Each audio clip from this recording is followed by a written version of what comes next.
Hello, everyone. Welcome to Decked. My name is Tyler, and with me is my friend Ray. Hey, how's it going? Good. How are you? Doing well. Here on Decked, we like to play games, record them on a camera, and then come back later and talk about them for your education and amusement. Today, we're playing Call of Cthulhu at a draft that was hosted at Black Moon Games in Lebanon, New Hampshire. On your left, you'll see the hands of Rod, an enthusiastic player who's today playing a combination agency, syndicate, maybe a little bit of something else we're going to see because this was a draft event. And on the right, you'll see Ray's hands organizing the deck he built. Yes. And if you're interested in the specifics of Ray's deck, you should go back and check earlier episodes because you can see the drafting process and then his deck building process. And now you get to see my shuffling process as I mulligan. How many times did you think you're going to mulligan this game? I think it's just this once. I think we both mulliganed once on this one. I feel like unless you have the perfect hand, people are almost always going to mulligan. Because then at least you're stuck. Yeah. You can't choose to do it again. So I peeked at the tape earlier. Rod is definitely playing Syndicate and Agency. There's probably a smattering of something else in there. Certainly neutral from what I can see. Right. Do you remember much about your deck's faction split? Let's see here. I know I've got some... I know I went with Cthulhu. I'm pretty sure I added some Shub to that. As a matter of fact, I'm positive I added some Shub to that. And there's probably just a small hint of Silver Twilight in there. Sure. Those sound like your wheelhouses. Yeah. I don't know so much about the green. I've never seen you play much green outside of this. I don't know. I mean, I've had a few decks that I've built where I've played some Cthulhu, but I guess I always kind of feel Cthulhu's, I don't know, a little too synergistic sometimes. Too easy, I guess, is probably the best way to put it. So I'm seeing on Rod's side of the table a Syndicate resource, an Agency resource, and Silver Twilight. Yes. And then I need to choose. Now, I know both Rod and I, for the draft, had some proxy cards too, so I don't know if... That's right. That Silver Twilight card is one of his proxy. I think he chose Cryptic Writings. I believe so as well. Because the way the draft format works is you have a starter set of cards that basically everybody has the ability to stock that many of a certain set of cards or basic utility effects. And then you draft from a randomized stack of cards. So in this case, we didn't have enough starter packs to go around, so we just grabbed a couple and said, well, those count as whatever somebody would want out of the starter deck. Right. As a matter of fact, I think I also did the same thing, as I do believe my third resource looks like it's a Miskatonic card, and I know my deck did not have Miskatonic in it, but I did proxy one card, so... Right. I do believe, again, that was a Cryptic Writings on my part as well. Yeah, well, I think a lot of people grab Cryptic Writings because it's one of the few... it's one of the few things that you can grab easily that will just prevent some character shenanigans. Right. Because it stops them from triggering an ability, as I recall. Yes. The Rod throws down the Clover Club Pit Boss, who's hugely helpful in granting criminals willpower, protecting them from insanity. And when you're running a Cthulhu Shub deck mainly, the last thing you want to see on the other side of the table is willpower. Right. He's just the bane of anybody who's got terror icons. Yes.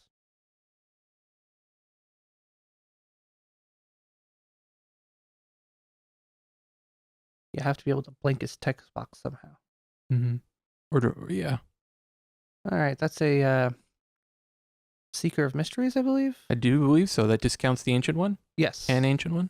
Discounts characters of cost 5 or higher. I see. And that looks like the Brood of Yig. That is a Brood of Yig. I did have a mini serpent theme going with my deck. I like how the themes sort of emerged organically in the course of the draft. There were sorcerer decks and serpent decks. A criminal deck. I think there were multiple criminal decks, if I recall. I believe it. I mean, I know I wasn't getting any Syndicate cards. They had to be going somewhere. Yeah.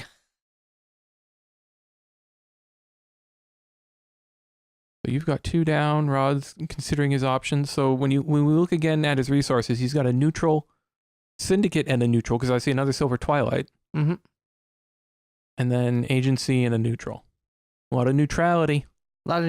But my spread as far as my icons go isn't that great right now. Oh, and here's Henry fucking Null. Yep. Because right now I have 2 terror icons and 1 arcane icon. Mm-hmm. And I don't recognize this agency character. I don't know. It's got 1 combat, I can tell you that much. I bet you it's like museum security or night shift security from the Dreamland set. Most likely. Now what happens? Now Rod and I are playing, so it takes forever. As people can tell from the runtime, you should go get yourself a beverage. So he sends the pit boss and Henry Null in. And I really got nothing to combat that because... Mm-hmm. Oh, and there goes the Seeker. Because when Henry Null readies, you can give -1 skill to somebody, and then if they have 0 skill or less, they are destroyed. Yep. Which is a huge freaking pain. Fortunately, I think in this context, Henry Null is basically taking out the onesie characters. It's harder to stack up a reduction effect. It is very much harder, but the onesie characters are out there, so... Yes. And early game, it's devastating. Mm-hmm. I mean, Henry Null on turn 2? That's the best you can hope for with him. Yeah. I suppose technically turn 1. Well, yeah, if you had like a Johnny V's Dame. See resources, Silver Twilight, and you add a resource, so you got Shub-Niggurath and Silver Twilight on that central domain. Yep, and I just dropped a... Unending Festivities, I believe. I believe so as well, yes. There was a second Unending Festivities going around on the draft. I think I ended up with at least 2 of them. There was at least 3 or 4 going around, I'm pretty sure. I had 1. And that is a noggin? Noggin, yep. Noggin. Possibly of the same linguistic root as Voldemort's Nagini. Yes. And it looks like I'm playing something. It is the Book of Ayad. Yeah. As soon as I exhausted the book, I knew what I was playing. I love that card. You reveal... Midnight Rendezvous and... Is that Arumi? The serpent-shaped weapon attachment? No, it's so Midnight Rendezvous is the one that's still in my hand. Mm-hmm. And the other one looked like a Silver Twilight card. Oh, is it Ritual of Inferno? It is Ritual of Inferno. Good call. Like I said, I checked the tape earlier. Yes. And so away goes Midnight Rendezvous, and I'll hold on to the Ritual. Mm-hmm. Now, what do you recall about the Ritual of Inferno? It's Ritual. Oh, it gets rid of location support cards. Oh, right. Yeah. You basically burn them down. Right, which doesn't do me much good. Mm-hmm. And that looks like the setting sun. It is. It takes an investigation away from non-unique characters. Right. And it makes it night. Yep. Which there was a few cards in my deck that required it to be night. Was that your one option to make it night? No. I think I had at least one other, but danged if I can remember what it was. Oh, you know what? I'm pretty sure I have a San Gregorio in the deck as well. I love that card. It's a great way to filter. It is. And it makes it night. And it makes it night, yeah. It doesn't even have that immunity effect that the Terra and Venice night day cards have. It can only be affected by day cards, yes. Yep. San Gregorio and Agua is definitely a great card. Mm-hmm. Pair it with my personal favorite, Savio Corvi. Good old Savio. Now, there is a Savio in this deck as well. Yeah, and weren't you saying that somebody just passed you a Savio? A multitude of people passed it to me. It went through 2 or 3 people before it got to me. And you had people on either side of you who knew about that. Yeah. So it wasn't just, first-time drafters. Yeah.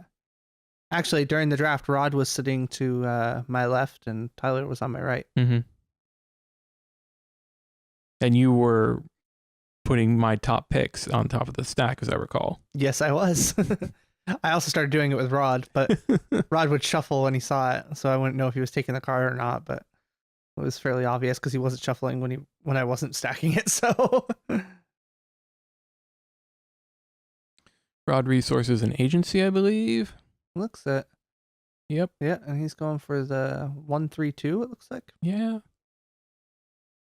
That neutral 1, that's going to be a hard one to make use of. Yeah.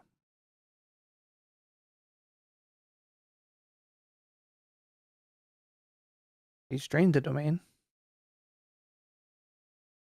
It's almost like he has a surfeit of 3-cost options. That's it, I'm done. I'm just leaving. Yep. Flip the table. Oh, this table's so heavy. Maybe if I just jostle it.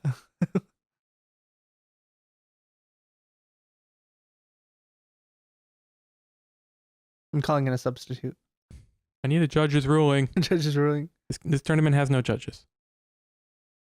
I think you and I were acting as the informal judges. Right.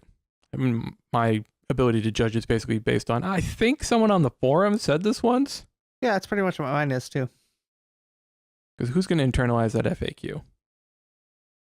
Particularly now that we live in the lawless post-apocalypse. Because we live in the lawless post-apocalypse, it's not going to happen. There was a very good chance that I would have done it, honestly, before that. It looks like Rod played out... Alikizoni.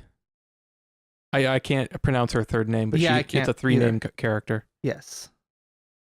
And she does mean awful things. Yeah.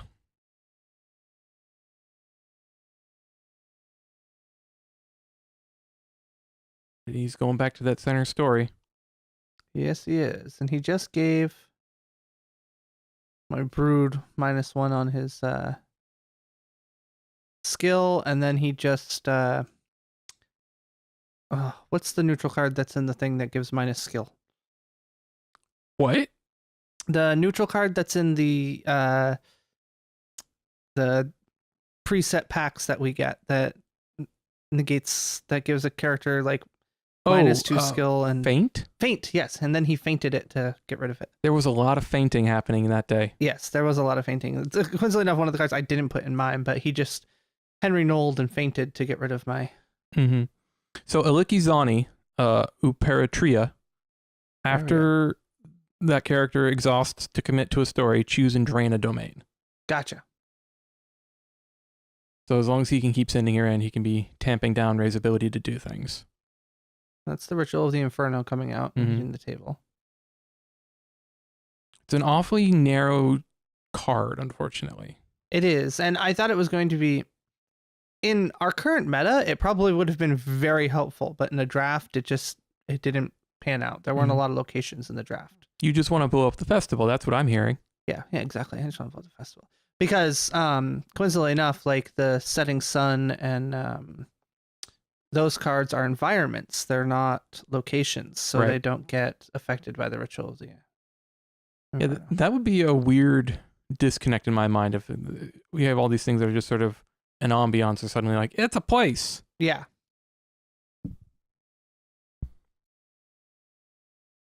I don't know. It's weird because environment, the Setting Sun, that feels weird to me too, but there's no better word to use. No, I mean, I'm saying that that's better. It's an environment than calling it a location. Right. I'm just saying I don't like either. Mm-hmm. Rod's up to 3-3-1.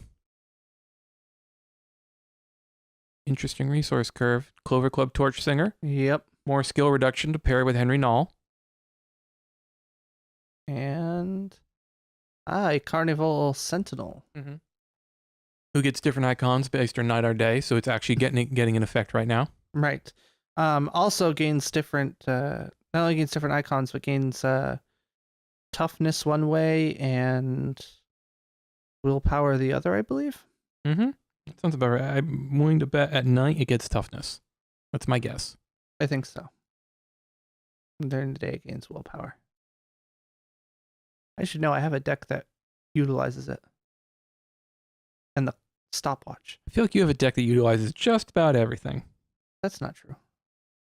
I've yet to come up with a deck that utilizes Ritual of the Inferno. You're saying you didn't make use of it on that day? I did not make use of my one copy of it in this deck at all that day. So when it's night, the Sentinel gains Terror, Combat, and Toughness +1. And it's independent, so Rod still has a pretty Insanity impervious board. Yes, he does. That poor lone security guard and Alikizani, I think, are the two who are vulnerable.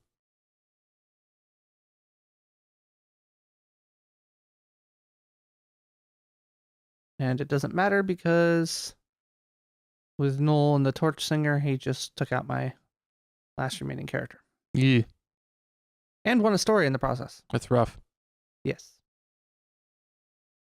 Henry Knoll has got to go. I mean, he's just arcane. He's got no fight.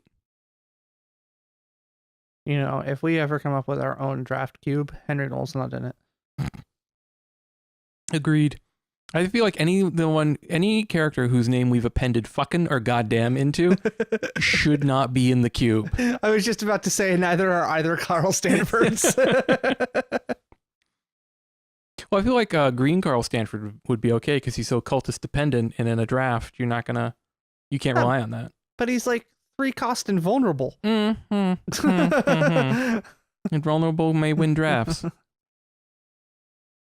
Like, oh, I have to make you go insane. Oh, I can't do that either. Oh, crap. Can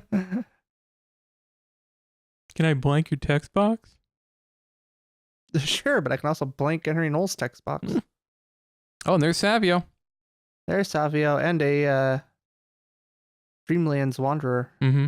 And he's the one who cares about it being night, as I recall. He's the one who makes it. He makes it night. Ah, so you've doubled down on night today. Yes, I have doubled down on night. But it was more, I'm going to get multiple characters out so that I have some sort of defense. Mm-hmm. And there is a conspiracy in place, so Savio's in full effect right now. Good. So Dreamlands Wanderer is getting a benefit as well. Yes, he's getting a terror icon. And fast.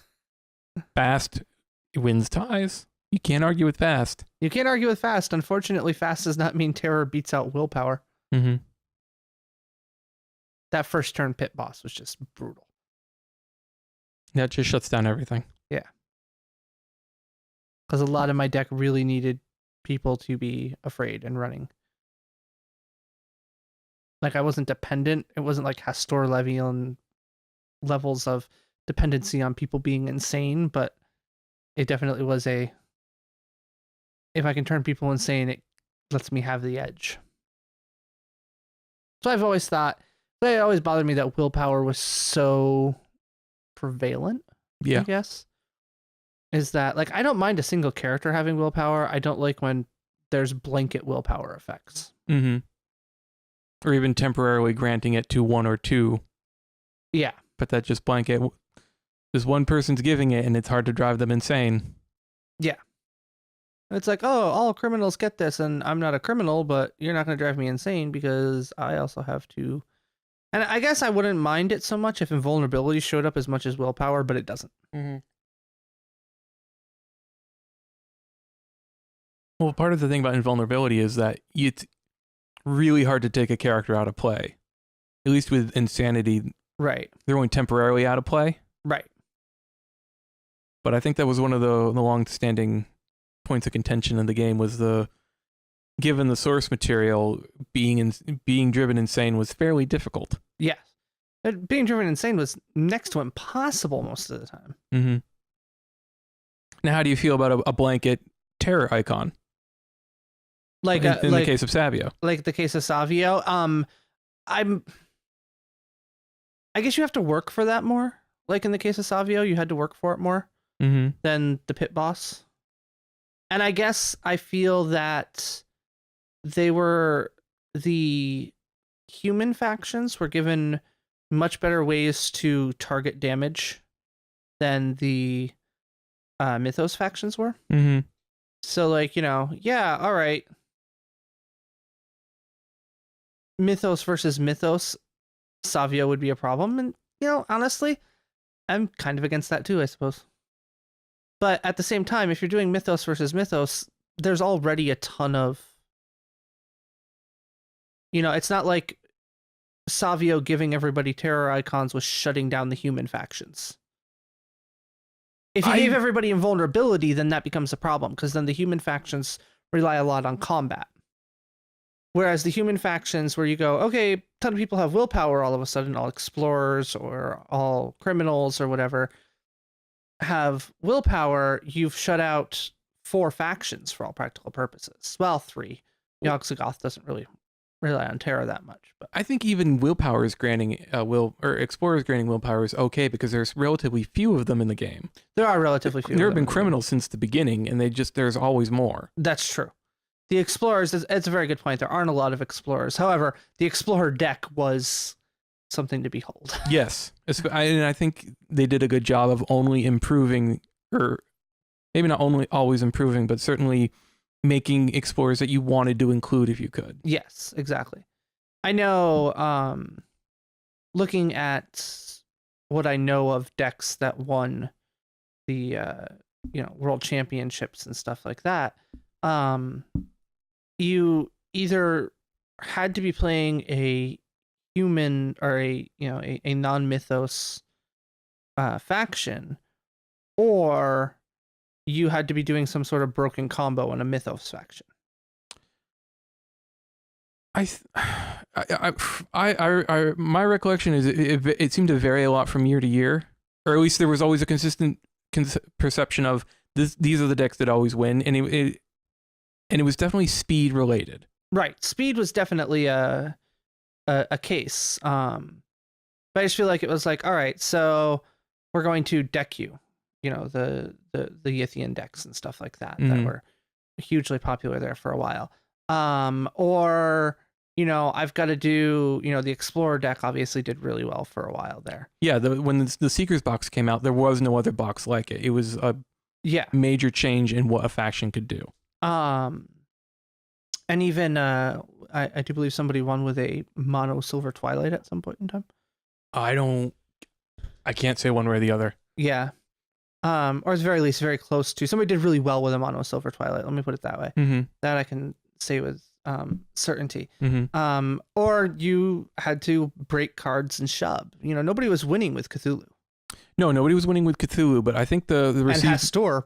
Yeah, right. I think the received wisdom, though, was that Shub-Niggurath and Yogg-Sothoth was a pretty solid combo year in, year out. Yes. I mean, that's Tom Caper's sweet spot. Yeah.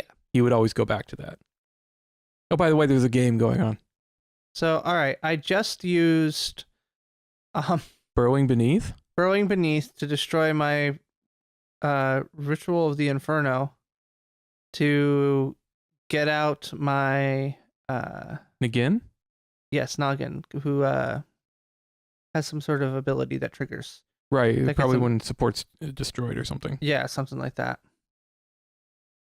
He can come back from the... Here, so I was destroying my own support card to get a character in play as defense. And then I immediately sacrifice him to the combat icon. Nagin will be back. Apparently I get to straighten Savio. I'm shutting down that one icon over there with the setting sun. Mm-hmm. So he just got one for having more skill. That was it. Another sweet spot of the Syndicate. I noticed a Jacques Artois hit the table down at the bottom there. He just sort of crept into play at cost 4. Yes.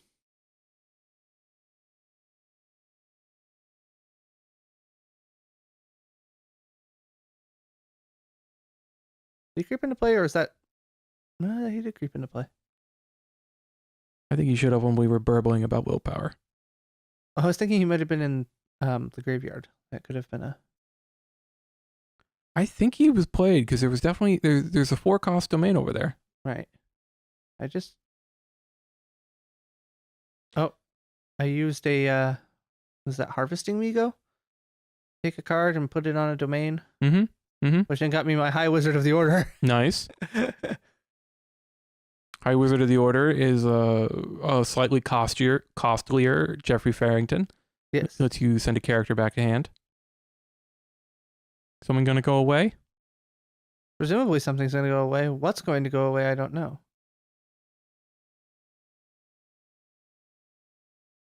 The Pit Boss. Let's get willpower off the table for a turn. Solid choice. I don't even know why I asked. Who else would you send? That's right. So Jacques Artois, for anyone who's interested, after a character you control is wounded, Jacques gains combat investigation till the end of the phase. And he's already got combat into investigation as is. Yeah, so he just doubles down on being good. But somebody has to take a hit. Like your toughness sentinels, maybe. Like any number of things when you're going up against Syndicate and agency. Yeah, you just want to have a little toughness floating around so they can hang around longer. Yeah. Well, if you're doing the wounding, who cares? If you're wounding your opponent's characters, it still triggers. Sometimes. And here I am going, geez, I really wish I could do something interesting because he's just going to play that pit boss on his turn. Yep. And Henry's going to ready. Yep. Although I don't think he can nuke anybody. Though with the Torch Singer. With the Torch Singer, he could actually take out the Migo and the Dreamlands Wanderer. Each have 2. Mm-hmm. And that's to say he doesn't draw Faint. I think Unending Festivities is really helping out there. Unending Festivities is what kept me from losing this game in 3 minutes. Anything that slows Henry Null from readying. That's right. So that is the Daydreamer, which is the day equivalent of the Dreamlands Wanderer. Yep. Which just totally destroyed 3 of my cards. Ooh. Including Mr. Savio. Mm-hmm. It is one unfortunate weakness. It is. Let's see, he doesn't play the pit boss right back. That's Bagman? That is Bagman.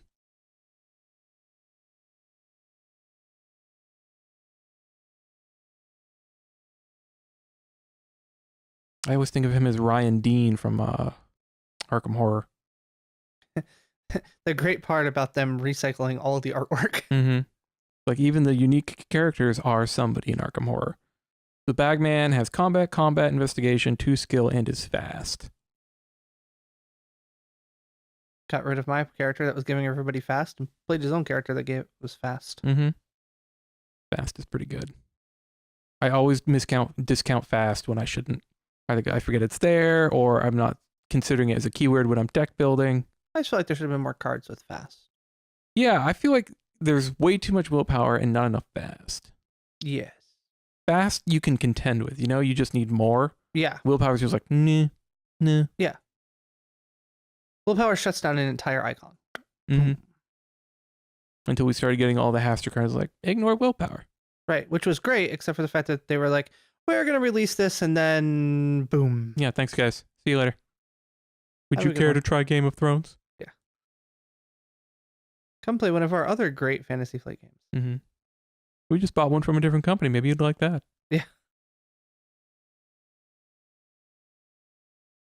We're not bitter. Not at all.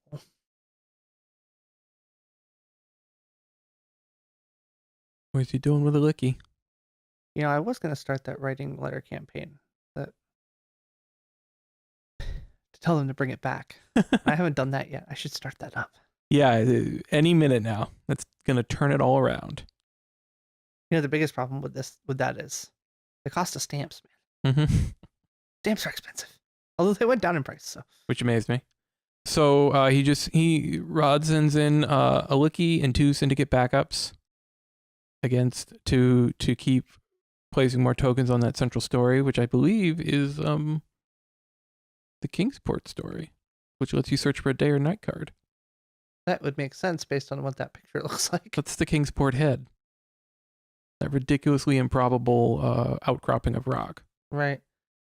There you go. Have 3 tokens. I'm not committing.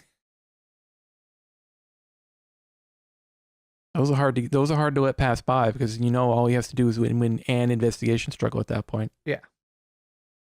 Honestly, at this point in time, my hand was empty. You're demonstrating your hand is empty. Apparently. I'm doing something.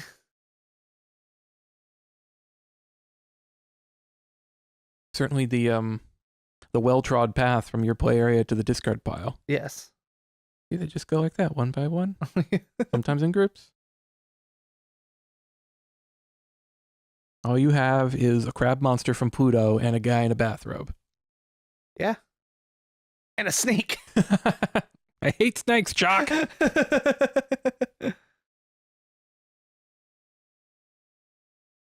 was the name of my first deck, and I was so sad I never really got it to be good. I hate snakes? I hate snakes. It was Serpents and Miskatonic explorers. Not explorers, but just investigators. And here comes the other one. Nice. I have no idea why the other one just came into play. 4 characters. Meanwhile, Rod has 5 who are readied.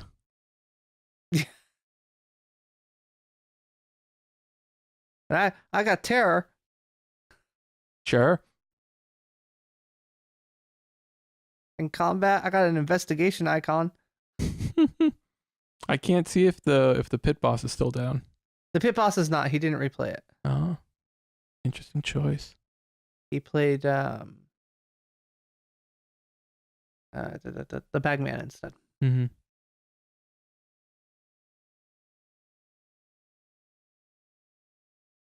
Thrill as they think about what they'll do next. Dun dun dun.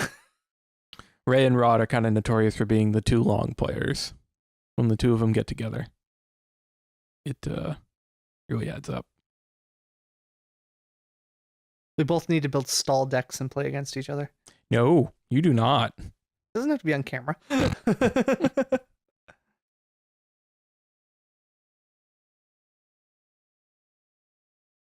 You're taking a stretch break.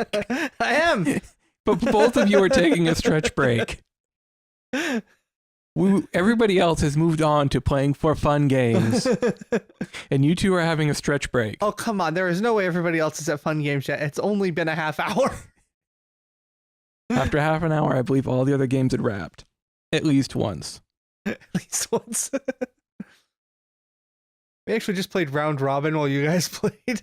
I'm very positive that Toby's game and with me wrapped at half an hour because I remember looking. And I don't know what Carlo and Ben were doing. I just know it involved a lot of pain. I say, what'd you do? Look over and go, oh, geez, they're both taking a stretch break. Now, at what point do you slip out for a hamburger? No. What you're going to see is a very nice waiter show up and deliver the hamburger to us. Nice. I'm so glad that Black Moon got in there, the table service. Yes. There's the pit boss. Yeah, okay. Criminals are happy again. Criminals are happy. Ray is sad. Oh, cheapers. Oh, yeah, there's the other torch. Did Rod somehow turn into Carlo? Yes. They were both playing Syndicate that day. I never played against Carlo. Maybe that's why I didn't realize it.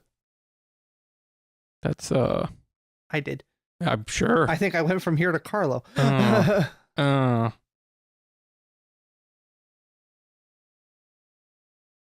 Because Henry Null will do a -1, and then the Torch Singer will do -2?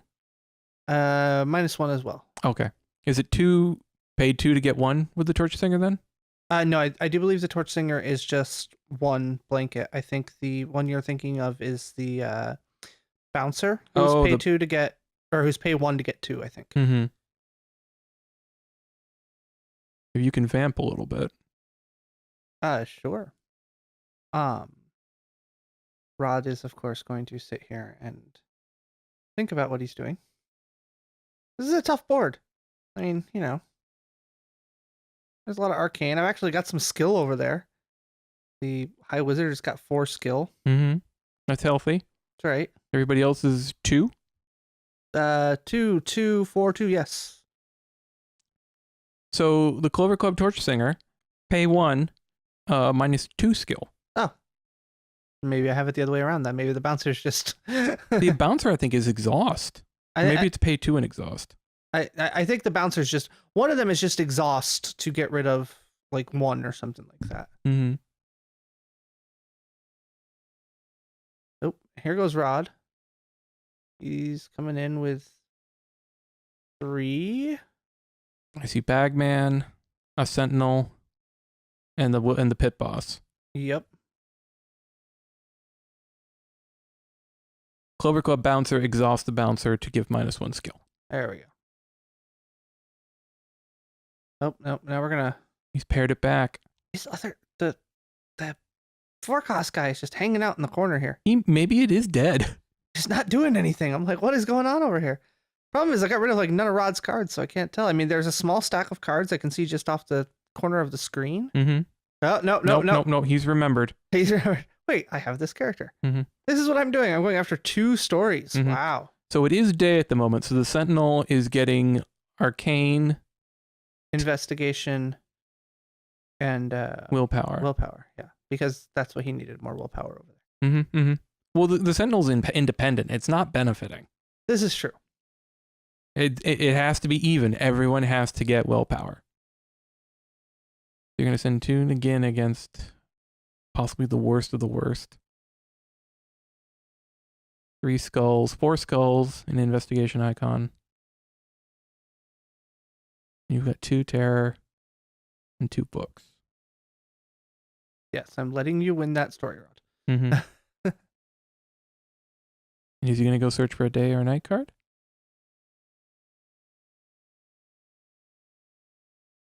Here we have Rampaging Shoggoth, I believe, Yes. which is support destruction.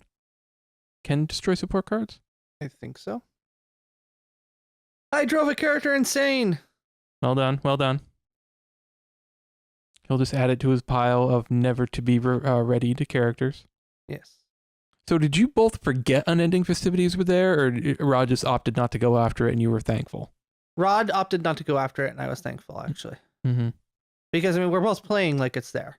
Mm-hmm. So... Right, but he was never committing to it to get it off the table. Yeah. He was just playing around it. Mm-hmm. And honestly, he had such an advantage. Yeah, he has a very strong character advantage. He had a much better deck. I would be the first to admit it. Rod drafted an insanely better deck than I did. Mm-hmm.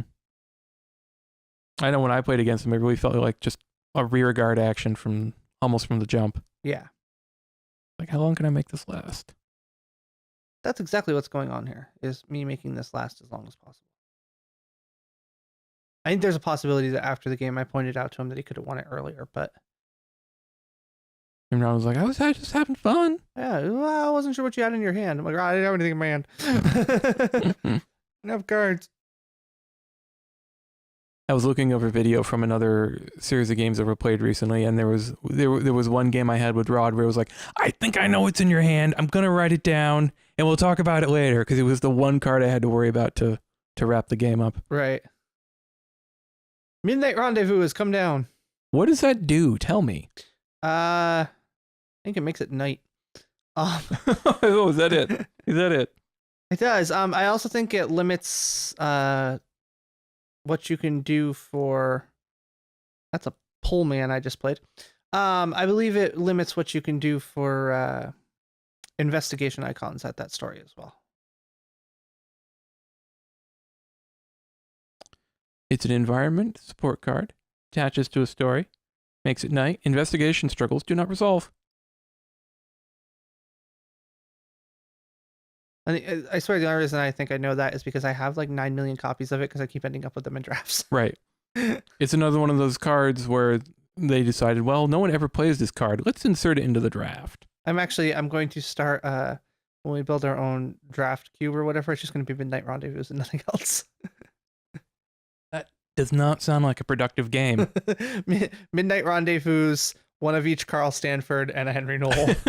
Well, I guess I just resource until I can play one of those. You're never going to get to play Henry Knoll or one of the Carl Stanfords. There will be one copy of each.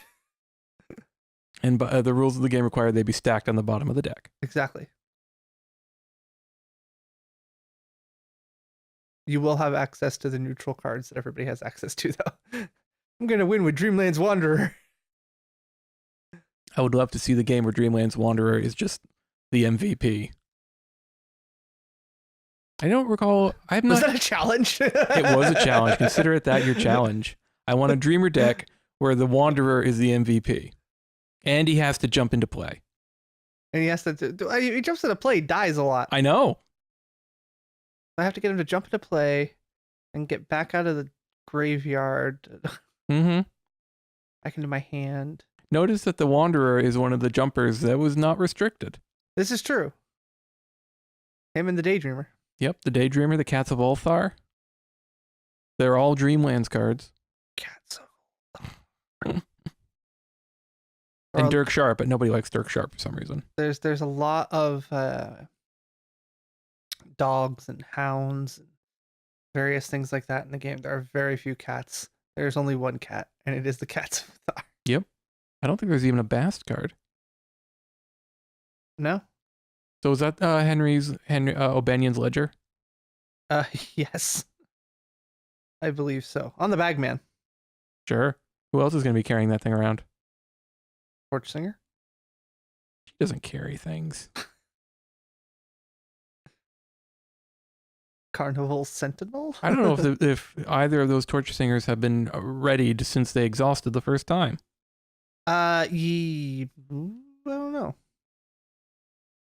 So, O'Banion's Ledger, characters with 0 skill committed to the same story as attached character are discarded from play. Yes. So that could be especially cruel with torch singers and Henry Knoll in the mix. I always wanted to play that on the was it the Hand of Afghaman or whatever? A Forgamon? Yeah. Yeah. Oh. The problem is the hand goes too. Mm. Like as soon as you commit him, everything's done. Mm. But as a defensive stance, it's like, yeah, how many characters you want to commit to that story over there? You really want that story?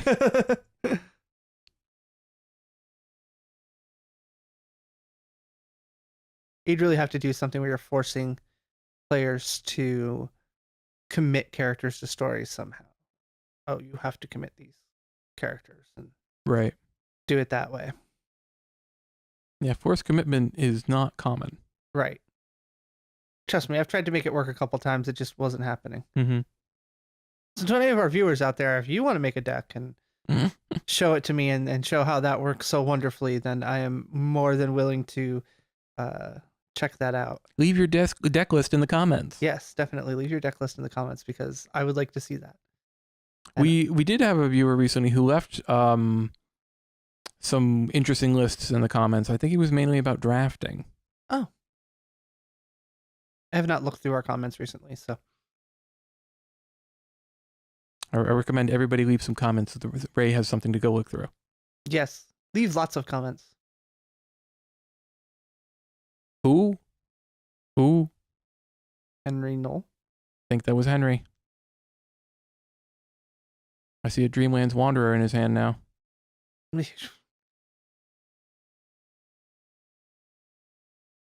mean, really, I'm down to 2 cards in my hand. 0 success tokens have I placed. You have 3 of your 4 characters have been on the table for some time now. This is true. Well, that might be just because you are reluctant to commit them. What was the other card that was just played? I think he was just organizing. Okay, except for the fact that Henry Knoll is now much further up the line. Oh, that's King Karani's. Oh, right. Yeah, that's right. Another never played Dreamlands card.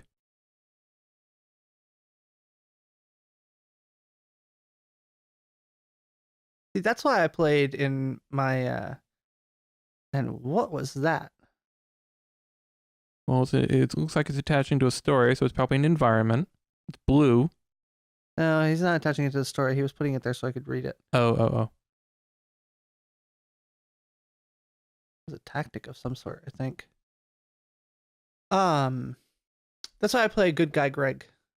Good Guy Gregory Gry. Gregory. Yes. He's a good guy. Yes. That's why I play him, because he doesn't get played a lot.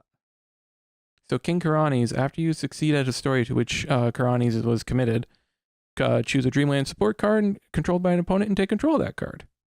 Gotcha. It's a good stat line, though. Combat, arcane, investigation, 4 skill, and willpower. And willpower, right. Yeah, willpower. so that alone makes him a good draft choice. Yeah, that alone really does make him a good draft choice. This card's already built up to 4 for Jacques. I guess that's my biggest complaint about willpower over like invulnerability and things like that, is that there's a few characters out there where their only icon is combat, but there are a ton of characters out there where their only icon is terror. And willpower completely shuts those characters down. I mean, when it's like you said earlier, when it's a case by case, this guy has willpower, I'll have to work around him. Yeah, I get that. Right. That's fair. But when it's every criminal's got willpower, it's just. Even if you can't draft solely criminals, it's enough that it's like, Right. And I say that as the Migo player who loves all Migo getting everything. Right. I'll cop to it. It's hard to work against when it's so overwhelming. Yeah. But then, in a draft environment, it's just hard to have that sort of targeted removal that's going to remove the problem. Right. And I would be perfectly okay if it was a situational all criminals. Like if it was like all criminals committed to the same story as this character gain willpower, that's fine. That would work. That'd be fair. Right, because then you can work around it with exhausting and all of that stuff. But when it's just like, oh yeah, I can actually just leave this character exhausted because there's none of new festivities in play down at the bottom of my table, and everybody's just gonna have, all my criminals are just gonna have willpower, and there's nothing you can do about it. That's like, ugh. Because in this draft set at any rate, what I haven't seen a lot was character removal.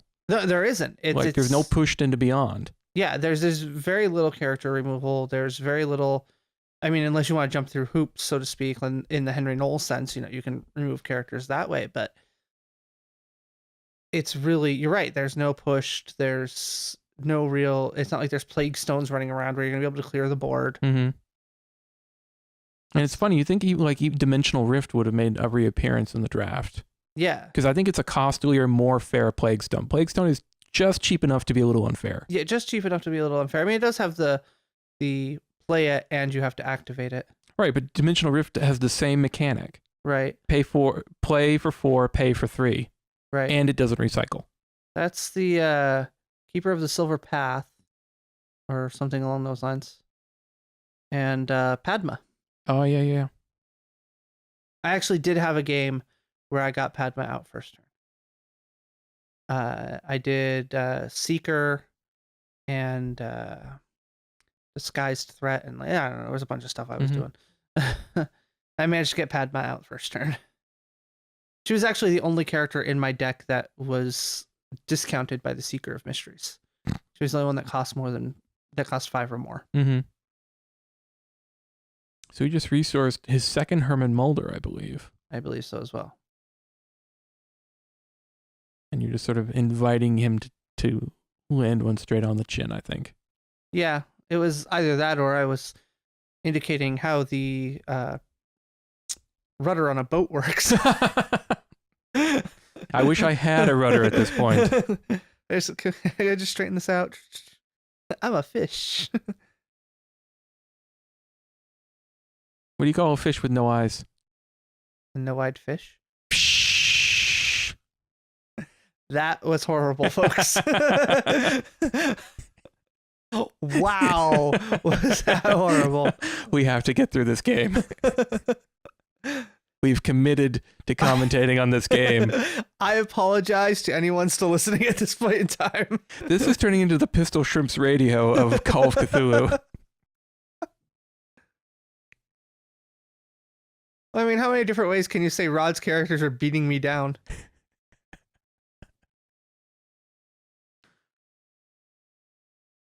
Not gonna have it this way. My elbows are on the table. I'm just manners are out the door.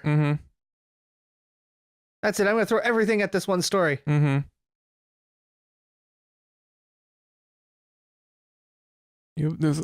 think I activated my pole man. Yeah, I was about to say, look, the only thing over there was the pole man. Padma dies. How does Padma go? I have no idea. This is just a game for the ages, people. Where it should be lost forever, deep within those ages. Just kill them all. It's a stunning playmat, though. It is. It is a stunning playmat. I think it really pops. It does. I actually really am impressed with that playmat. I know. I'm very aware how much you enjoy that playmat, and you are right to be. That was your idea. And you carried through a great idea. Yes.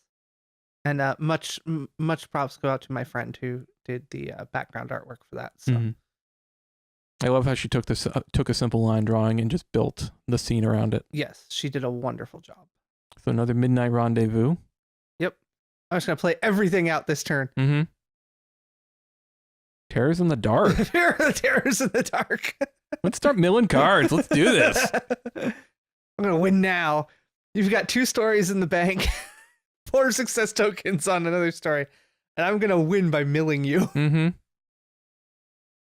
Apparently I couldn't play my last card. It was probably something really good too. You could have swung the game. Most likely. but it was something you couldn't play despite having 5 resources. Yeah, I'm gonna go with it's a conspiracy. Nope, go get him, pole man. GG. There's the shake. Good game. All right, so it goes. All right, thanks everybody for sticking with us on this episode, and we'll see you next time here on the show. Ray, thanks for commentating. Hey, no problem.